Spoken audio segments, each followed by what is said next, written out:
கர்த்தருடைய பரிசுத்த நாமத்திற்கு மகிமை உண்டாவதாக. இன்றைய வசனம் ஏசாயா 43:18-19.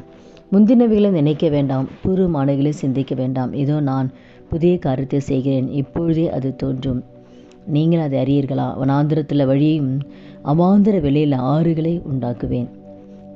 அந்த வார்த்தை கேட்குற ஒவ்வொருத்தர் வாழ்க்கையிலையும் இதுவரை நீங்கள் நடந்த ஒவ்வொரு பாதையும் அது கண்ணீரின் வாழ்க்கையாக இருக்கலாம், அவமானத்தின் வாழ்க்கையாக இருக்கலாம், நிந்தைகள், பாடுகள், ஒவ்வொருத்தர்கள் மத்தியில் நீங்கள் கடந்து வந்திருக்கலாம். எங்கே பார்த்தாலும் தோல்விகள், ஏமாற்றங்கள், எங்கே பார்த்தாலும் அன்பு கிடையாது, எல்லா பக்கமே துன்பத்தின் பாதை நீங்கள் கடந்து வந்திருக்கலாம், தரித்திரத்தின் பாதையில் கடந்து வந்திருக்கலாம்.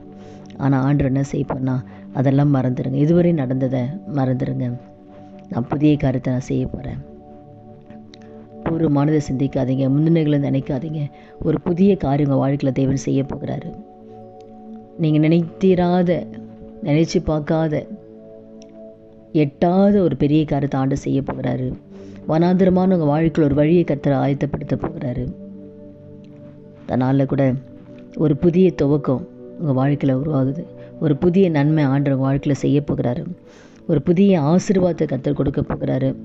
பிள்ளைகளுடைய வாழ்க்கையில், பிள்ளைகளுடைய எதிர்காலத்தில் கர்த்தர் நன்மையான காரியத்தை தேவன் செய்ய போகிறார். திருமண காரியத்தில் ஒரு புதிய காரியம் தேவன் செய்ய போகிறார். ஆசீர்வாதம் இல்லாமல் தரித்திரத்தில் இருக்கிறீங்களா? ஆண்டவர் புதிய காரியத்தை தேவன் செய்ய போகிறார்.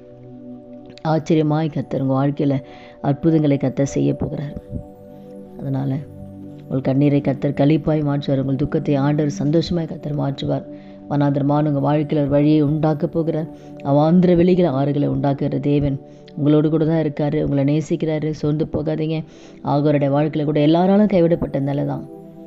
ஆனால் வனாந்திரத்தில் வளைந்து திரியும் போது ஆண்டவர் அந்த வனாந்திரத்தில் ஒரு புதிய காரியத்தை ஆண்டவர் செய்கிறார். தண்ணீர் இல்லாமல் என் பிள்ளை மறிச்சிருன்னு சொல்லி அழுது கொண்டு ஆகாரன் வாழ்க்கையில் ஆண்டவர் அங்கே ஒரு தண்ணீர் துறவை காண்பித்து அந்த தண்ணீரை அந்த குழந்தைக்கு கொடுத்து ஆண்டவர் புதிய காரியத்தை செய்கிறார். அப்போது அந்த குழந்தையுடைய ஜீவனை கர்த்தர் காப்பாற்றி வாக்குத்தத்தத்தை கொடுத்து அந்த மகளை ஆசீர்வதித்து அனுப்புகிறார். அதே போல் தான் உங்கள் வாழ்க்கையில் கூட ஆகாரை போல் எல்லாராலும் கைவிடப்பட்ட நிலையில் இருக்கிறீங்களா? வனாந்தரமான உங்கள் வாழ்க்கையில் கர்த்தர் நீரூற்றி உருவாக்க போகிறார்.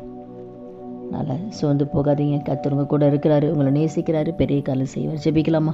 துதிகள் மத்தியில் வாசம் செய்கிற நல்ல தகப்பனே, இயேசுவின் நாமத்தில் இந்த சமூகத்தில் வருகும். இந்த வார்த்தை கேட்குற ஒவ்வொருத்தர் வாழ்க்கையில் ஆண்டவர் புதிய காரியத்தை நீங்கள் செய்ய போகிறீங்க. அதுக்காக நன்றி ராஜா. ஆமி அவள் கடந்து வந்த பாதையெல்லாம் ஆண்டவர் அப்பா, அவங்க சஞ்சலப்பட்ட நாட்களுக்கும் துன்பப்பட்ட நாட்களுக்கும் சரியாக நீங்கள் மகிழ்ச்சியாக்க போகிறீங்க. அதுக்காக நன்றி செலுத்துகிறோம். புதிய காரியத்தை செய்து ஒவ்வொருவரையும் சாட்சியாக நிறுத்த போகிற தயவுக்காக நன்றி. இயேசுவின் நாமத்தில் ஜெபிக்கிறோம் நல்ல பிதாவே, ஆமீன். கர்த்தர் நாமத்துக்கு மகிமை உண்டாவதாக.